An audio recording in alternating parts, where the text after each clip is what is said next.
Bonjour à toutes, je vous retrouve aujourd'hui pour vous montrer mon make-up du moment, mon make-up chouchou du moment, on va dire.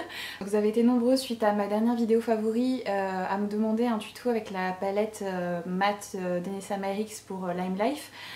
Mais il y a quelques jours j'ai reçu la nouvelle Naked et je l'adore et du coup je voulais vous faire un tuto avec cette palette, même si il y en a déjà plusieurs milliers sûrement sur YouTube. Je voulais pas vous faire une revue parce que pareil il y en a tellement que je vois pas l'intérêt, mais comme je l'aime beaucoup, j'avais envie de vous montrer un petit peu tous les produits que j'aime utiliser en ce moment pour mon make-up, mes produits chouchous en action donc, et du coup cette palette que j'adore.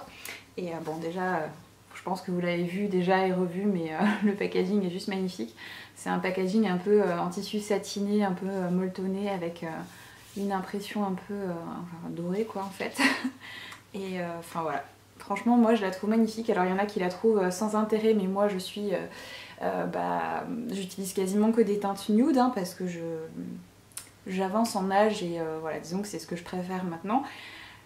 Et du coup quand je l'ai vue, j'ai même pas, je vous avouerai que j'ai même pas regardé une revue ni quoi que ce soit, je l'ai commandée direct en fait dès qu'elle est sortie, parce que je savais que ça allait être une palette dont j'allais faire grandement usage, et je dois vous dire que j'en suis très très contente, donc du coup je ne regarde pas mon achat. Je vais commencer avec ma base à paupières. J'utilise toujours la base NARS teintée en teinte light. Je suis pas hyper méga fan de cette base à paupières, mais je l'ai achetée donc il faut que je la finisse. Je la trouve un peu, comment dire, épaisse. Un peu épaisse. Je préfère les textures un peu plus fines en fait.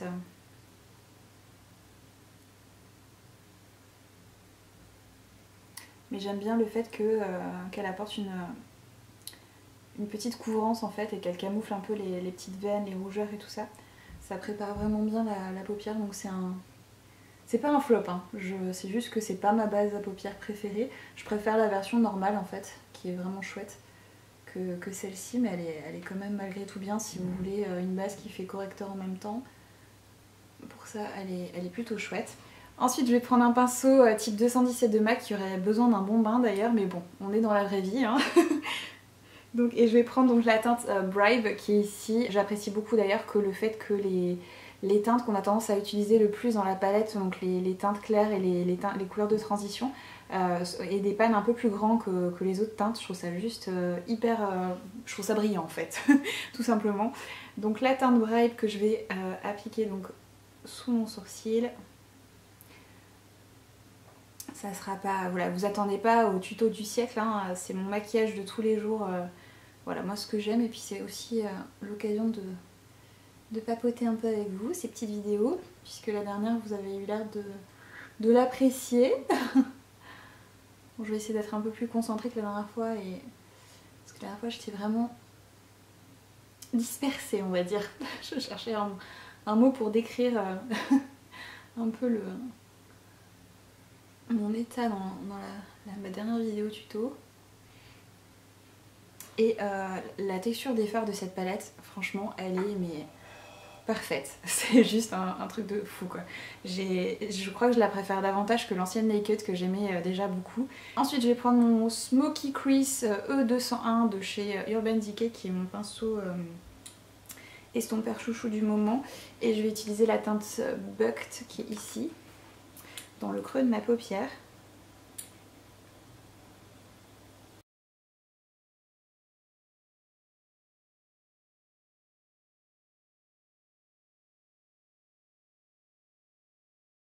Ensuite, je vais reprendre mon pinceau type 217 avec rien dessus et je vais juste parfaire mon estompage sur les bords de ma couleur de transition. Ensuite, je vais prendre le pinceau Flat Eyeshadow E206 de chez Urban Decay et je vais utiliser la teinte Barely Baked qui est ici, qui est cette espèce de doré juste sublime, que je vais appliquer sur ma paupière mobile.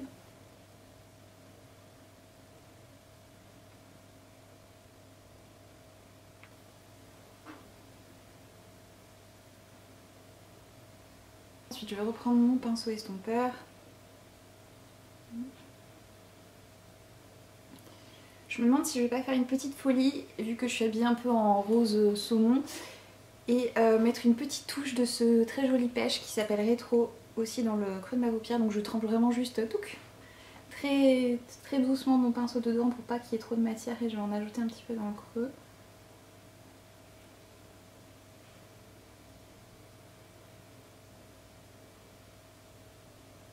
Là, je reprends mon pinceau 217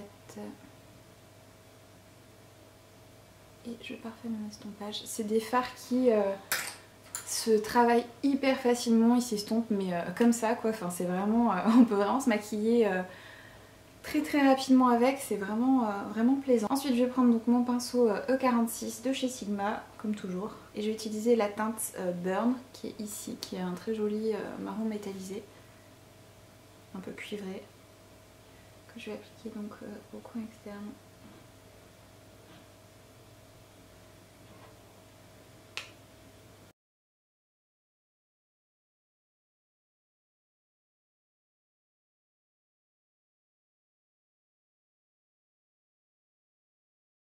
Ensuite je vais reprendre un petit peu de mon pêche qui s'appelle Rétro là, je vais en remettre un petit peu dans le creux, en profiter pour estomper un peu.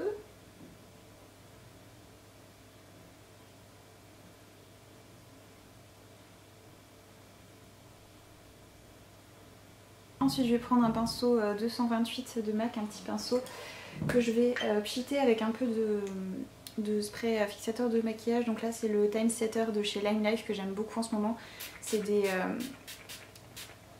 sprays qui sont fabriqués par... Enfin c'est les mêmes formulations que Scandinavia et ils sont fabriqués par eux en fait. Donc c'est top du top. Et je vais prendre donc la teinte Angel Fire qui est ici, que je vais appliquer au coin interne, pardon.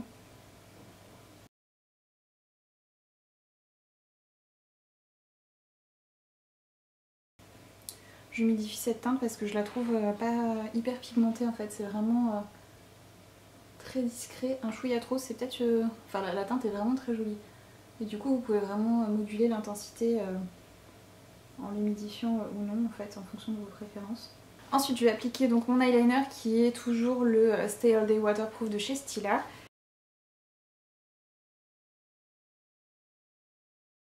J'ai vu il y a quelques jours que Too Faced allait sortir un eyeliner waterproof aussi dans pas longtemps, donc j'ai vraiment hâte de pouvoir le tester aussi, parce que je suis vraiment très rarement déçue des produits Too Faced, donc ça va être intéressant de tester ce nouvel eyeliner.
J'essaie de me dire que j'ai pas le cancer ou j'ai pas des choses comme ça et que je peux pas voilà, me mettre à la place des personnes qui ont à vivre une chimio, mais ouais, je pense que le fait de perdre ses cheveux aussi de manière anormale comme ça, c'est pas un truc aussi très facile à vivre pour une femme. Ensuite, je vais appliquer donc mon fond de teint chouchou du moment qui est le Perfect Foundation de chez Lime Life que je porte en teinte Shinto Zero. Et je vais l'appliquer donc avec l'éponge Blender Full humidifiée de la même marque qui elle aussi aurait bien besoin d'un bon bain, je suis désolée. Je suis un peu, un peu débordée en ce moment et c'est vrai que shampouiner mes pinceaux et tout, c'est un peu tout en bas de ma to-do list on va dire. Donc bon, jusqu'au moment où je vais commencer à choper des vilains boutons. Bah, j'ai déjà encore des petits vestiges de... Je sors tout juste de cette fameuse période du mois où je bourgeonne un peu. Donc ça m'a laissé quelques petits souvenirs encore.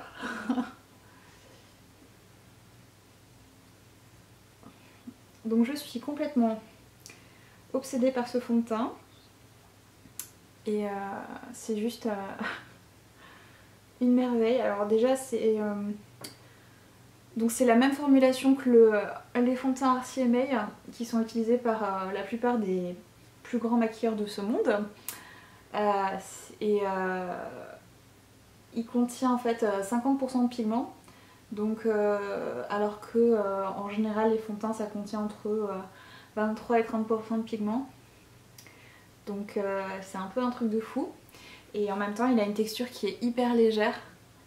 Donc malgré la couvrance qui est important et qui est déjà invisible sur la peau quasiment, donc c'est un fond de teint qui a un rendu hyper naturel, si vous en appliquez pas trop bien sûr. C'est pour ça que je préfère l'appliquer derrière avec une beauty blender ou assimilé parce que c'est ce qui donne le plus joli rendu. Je sais plus ce que je suis en train de dire. Voilà, bon, bref, c'est un fond de teint qui apporte une super couvrance tout en étant hyper naturel et il rend magnifiquement bien en photo et en vidéo aussi. Donc si vous vous mariez ou autre ou que vous avez voilà, ce genre d'événement et tout, c'est vraiment un fond de teint génial pour ça. Et il y a des grands... Enfin voilà, le fond de teint RCMA, je crois que Wayne Goss l'a qualifié comme étant le meilleur fond de teint de tous les temps, un truc dans le genre. Donc voilà quoi, c'est je pense une référence dans le domaine ce monsieur. Et voilà, franchement je m'attendais pas à l'aimer autant, mais il est juste... En fait quand je l'ai commandé, je m'attendais pas enfin je savais pas que c'était la même formulation que le fond de teint RCMA. Et j'utilisais les fonds de teint RCMA quand j'étais maquilleuse en fait. J'avais une palette avec ces fonds de teint là voilà. Et j'utilisais aussi le HD de chez Make Up For Ever, l'ancienne formulation. Parce que la nouvelle je l'aime beaucoup moins. Et ouais, je savais pas du tout et quand je l'ai essayé, je me suis dit waouh. Donc je sais pas si à la caméra on verra aussi bien la beauté de ce fond de teint qu'en réalité, mais franchement c'est une merveille. Je sais qu'il y en a qui l'ont commandé du coup suite à ma vidéo favori où j'en parlais. N'hésitez pas à me dire ce que vous en avez pensé, si vous l'aimez autant que moi ou pas. Je suis vraiment curieuse de savoir. Je vais utiliser du coup aussi les correcteurs qu'il y a dans la palette. Donc moi j'utilise la teinte 0 et la teinte 2 je crois, de mémoire. C'est ça, 0 et 2 je crois. Et vous savez à quel point aussi je suis difficile en anti-cerne. Donc c'est des... comment dire, c'est des produits que j'aime bien appliquer avec les doigts parce qu'il y a de la cire dedans et du coup le fait d'appliquer au doigt avec la chaleur de la peau ça fond encore plus joliment le produit avec la peau. Et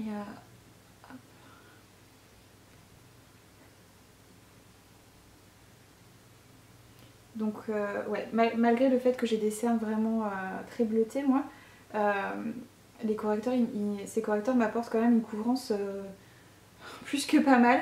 J'ai rarement eu des correcteurs qui camouflaient aussi bien mes cernes. Alors ça vaut toujours pas mon full cover de chez Make Up For Ever, mais honnêtement on n'en est pas loin du tout. Donc ce que je fais en général, c'est que je mets donc, ces correcteurs là en premier, et après vraiment juste sur la partie ici qui est un petit peu bleue, enfin la plus bleue en fait, finalement je vais appliquer un tout petit peu de full cover, pas trop parce que je veux pas non plus de surépaisseur. Donc j'utilise toujours la teinte numéro 4 pour les curieuses. Donc je vais vraiment juste en faire une petite ligne à l'endroit où j'ai vraiment les... Surtout qu'en ce moment je suis très fatiguée. Très stressée aussi, mais ça c'est autre chose. J'essaye de pas retomber dans mes vieux travers, mais je dois vous avouer qu'en ce moment c'est un peu compliqué avec tout ce que j'ai à faire. Voilà, que ce soit d'un point de vue professionnel où bah, il y a tout à reconstruire, où j'ai 5 ans de 5 ans de travail qui sont tombés à l'eau du jour au lendemain. Je me mets une pression un peu énorme. Et même si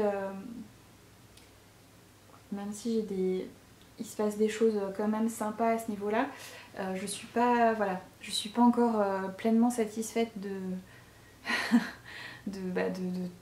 tout ça en fait. Donc il y a encore énormément de travail avant que j'arrive à quelque chose de bien. Et ça m'angoisse beaucoup quoi. Donc je vous ai pas dit, du coup j'utilise le pinceau numéro 8 de chez Lime Life pour appliquer mon anti-cerne. J'adore les pinceaux de la marque, ils sont vraiment... Enfin c'est des pinceaux donc en poils synthétique, donc vegan. Et j'ai rarement eu des pinceaux aussi doux et qualitatifs en poils synthétiques. J'aime beaucoup aussi ceux d'Urban Decay comme vous avez dit, mais ceux-là ils me font beaucoup penser aux pinceaux de chez Marc Jacobs en fait, d'un point de vue qualité. Donc si vous avez des pinceaux Marc Jacobs, vous voyez un peu à ce à quoi je fais référence. Comment dire, la sensation quand vous avez le pinceau en main c'est la même en fait. Ils ont un poids qui est assez important en fait, et enfin ils font vraiment de super qualité quoi, et ils sont vraiment top quoi. Donc j'utilise pas que les pinceaux Lime Life maintenant, mais j'en utilise beaucoup dans ma routine maquillage, et ils sont juste canons. Ensuite je vais poudrer donc mon dessous de l'œil avec la poudre Bye Bye Pores de chez It Cosmetics, avec le pinceau numéro 19 de chez Lime Life. Et je vais essayer de ne pas en mettre partout, c'est pas gagné.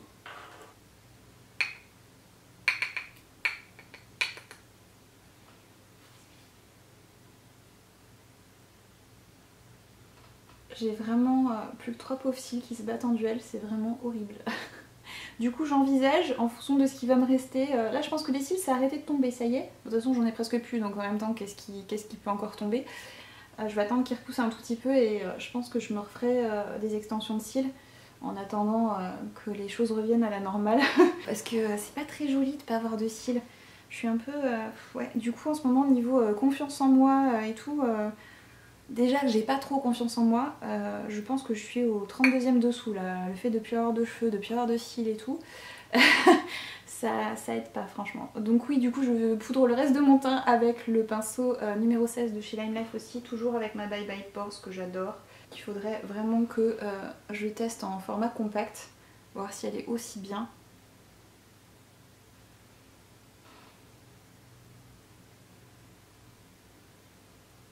Ensuite on va passer au bronzer, je vais utiliser mon chouchou toujours de la palette Film Star Bronze and Glow de chez Charlotte Tilbury, avec le même pinceau que j'ai utilisé pour poudrer mon visage, qui est le pinceau numéro 16 de chez Lime Life, qui est en fait plat, comme ça. Donc du coup je m'en sers et pour poudrer mon visage et pour faire mon contouring, il est trop pratique. C'est vraiment un chouette pinceau.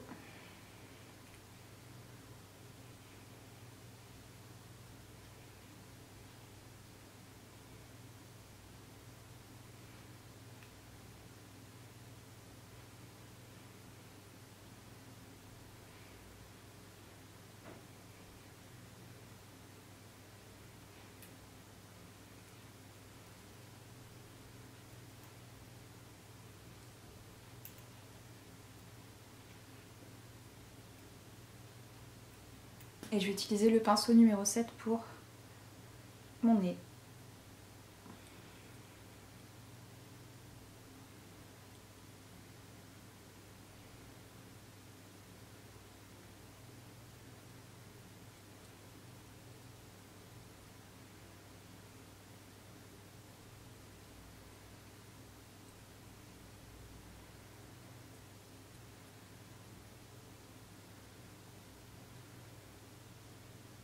Ensuite niveau blush, je vais utiliser le Blush Kin de chez Lime Life également avec le pinceau numéro 17. C'est un pinceau, un gros pinceau duo fil comme ça.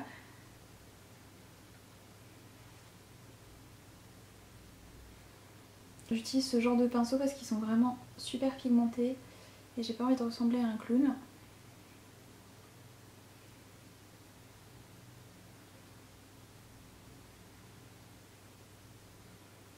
C'est des produits de qualité professionnelle, donc du coup niveau pigmentation ça envoie quoi. Pour l'enlumineur, je vais utiliser celui de la palette Filmstar Bronze and Glow aussi. Vous savez que j'adore cette palette, donc bon. Et j'utilise le pinceau numéro 19 que j'ai utilisé aussi pour poudrer le dessous de mon œil.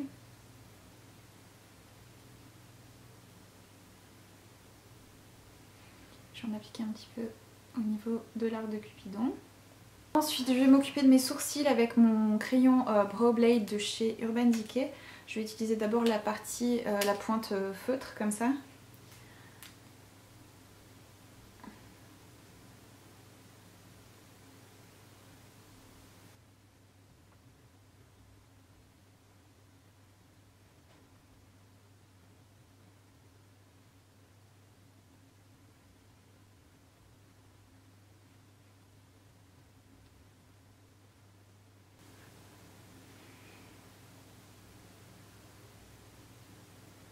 Donc je vous ai pas dit, j'utilise le pinceau E15 de chez Sigma pour le ras des cils avec la teinte Bugged.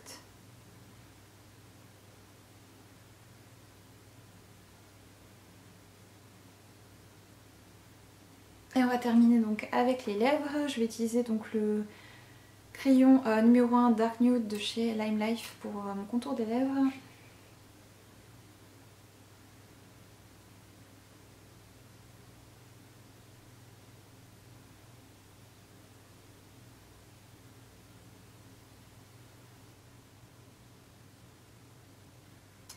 Qui est donc une magnifique teinte un peu beige rosé qui est juste parfaite. Je suis complètement fan de ce crayon à lèvres.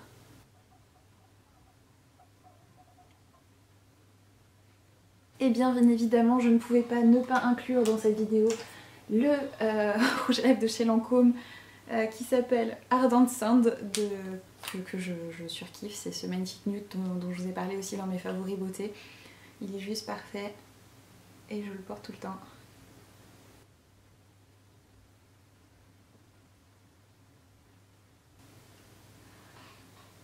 Cette couleur elle est juste sublime. C'est vraiment une merveille. Donc voilà, du coup je vais juste mettre un peu de spray fixateur de maquillage. Donc c'est le Time Setter comme je vous l'ai dit tout à l'heure. Donc c'est un spray qui permet de faire tenir le maquillage pendant 16 heures et franchement ça marche super bien.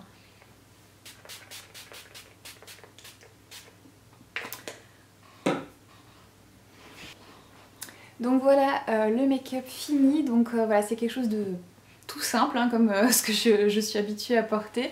C'est pas, voilà, pas sur ma chaîne YouTube que vous allez trouver des make-up extravagants, mais c'est ce que voilà, c'est les produits que j'aime porter en ce moment et ouais, j'adore quoi. Donc je suis fan de cette nouvelle palette, j'adore voilà, ce nouveau rouge à lèvres, mon fond de teint je l'adore aussi. Enfin voilà, il y a vraiment c'est mes petites pépites du moment à moi. J'espère que vous avez apprécié de les voir en action. Et puis bah, je vous fais des gros bisous à toutes et je vous retrouve très bientôt pour de nouvelles vidéos.